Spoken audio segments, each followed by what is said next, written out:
নমস্কার, বনশ্রীস কিচেনের পক্ষ থেকে সবাইকে স্বাগত জানাচ্ছি। আজ আমরা তৈরি করব জর্দা সিমাই।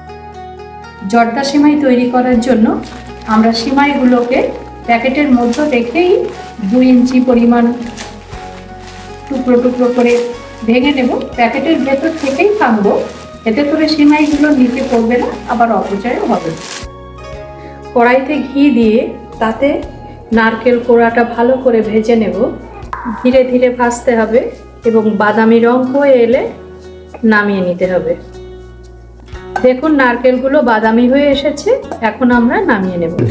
কড়াইটা একটু গরম করে নিয়ে এতে দিয়ে দিব 2 টেবিল চামচ ঘি। ঘিটা একটু গরম হলে এতে দিয়ে দেব আমন্ড কুচি, কাজু এবং কিশমিশ। এগুলো হালকা আছে আমাদেরকে ভেজে নিতে হবে। কিশমিশগুলো ভাজা হয়ে গেলে দেখবেন কিশমিশগুলো ফুলে গেছে, তখন বুঝতে হবে যে এগুলো ভাজা হয়ে গেছে। এবার আমরা কড়াই থেকে এগুলোকে নামিয়ে নেব। কাজু কিশমিশ বাদামগুলোকে ঘিয়ে ভেজে তুলে নেওয়ার পর আবারও কড়াইতে 2 চামচ ঘি দিয়ে দেব।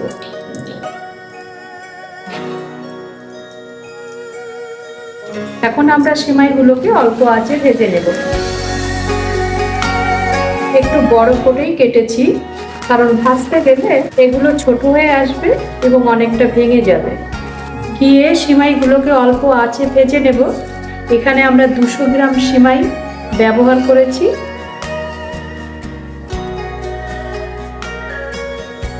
সিমাইগুলোকে এরকম অল্প আছে একটু যত্ন সহকারে ধীরে ধীরে ভেজে নিতে হবে। এইরকম বাদামি রং হয়ে এলে এতে যোগ করে দিতে হবে 1/2 লিটার জল। এতে জল দিয়ে দিচ্ছি। 200 গ্রাম সিমাইয়ে মোটামুটি 1/2 লিটার জলই দরকার হয়।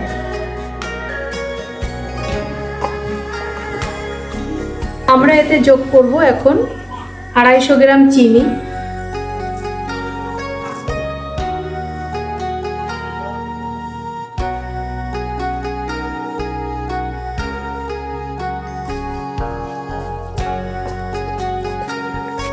দিয়ে দেব 1 চিমটি লবণ। ভেজে রাখা কাজু কিশমিশ এতে যোগ করে দেব। সিমাইটা সেদ্ধ হওয়ার জন্য 10 মিনিট সময় লাগবে। 10 মিনিট পরে আমরা ঢাকনাটা উঁচু করে একবার দেখে নেব সিমাইটা প্রপারলি সেদ্ধ হলো কিনা। যদি সেদ্ধ না হয় তাহলে আমরা 1-2 চামচ জল যোগ করে নেব। রান্নার এই পর্যায়ে এখন আমরা ভেজে রাখা নারকেলগুলো যোগ করে দেব। এখন আস্তে আস্তে নারকেলগুলোকে সিমাইয়ের সঙ্গে মিশিয়ে দেব। নামানোর ঠিক আগে আরও 1 চামচ ঘি এতে যোগ করে দেব। এতে ঘিয়ের গন্ধটা চারিদিকে ছড়িয়ে যাবে এবং স্বাদটাও বাড়িয়ে দেবে অনেক। সিমাইটা দেখতে এখন এমন দেখালেও নামিয়ে ঠান্ডা করে কাঁটা চামচ দিয়ে একটু ছাড়িয়ে দিলে একেবারে ঝরঝরে হয়ে যাবে। জর্দা সিমাইগুলোকে ঠান্ডা করে চামচ দিয়ে ছাড়িয়ে নিয়েছি। দেখুন কতটা ঝরঝরে আর নরম হয়েছে।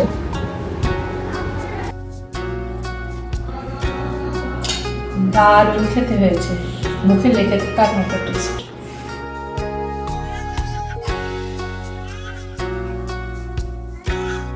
খুব টেস্টি।